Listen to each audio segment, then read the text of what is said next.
with someone here who sits at home. I'm speaking with someone here who is very well known as a politician who contributes to this country.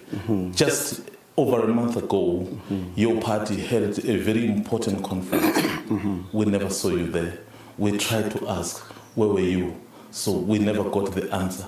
Here we are today. Where have you been? Well, I couldn't attend the conference of the EFF, the NPA, because over a dispute over my suspension. I was suspended about 6 weeks before the conference, and the suspension was unconventional in that it didn't rely on the code of conduct of the EFF summoned by its constitution. But largely the suspension rested on 2 counts. Yeah. On the one hand, the leadership said that it's in possession of an intelligence report in which they claim that I'm part of the infiltration strategy by the MKP.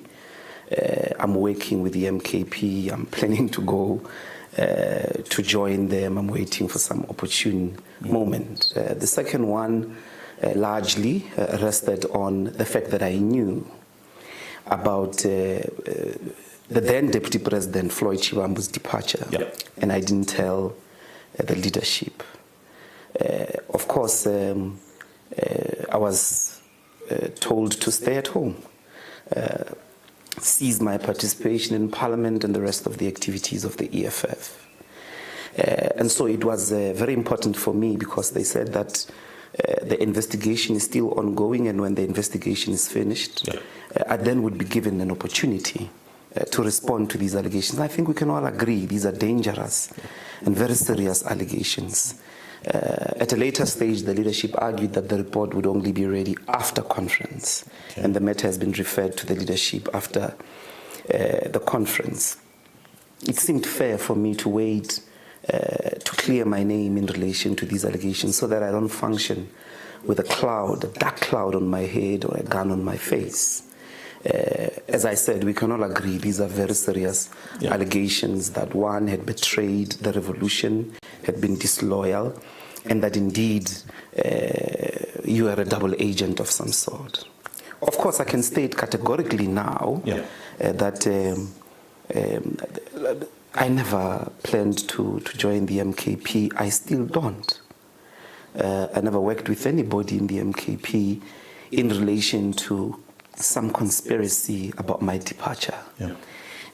And I think that whatever information they say they have was based largely on lies.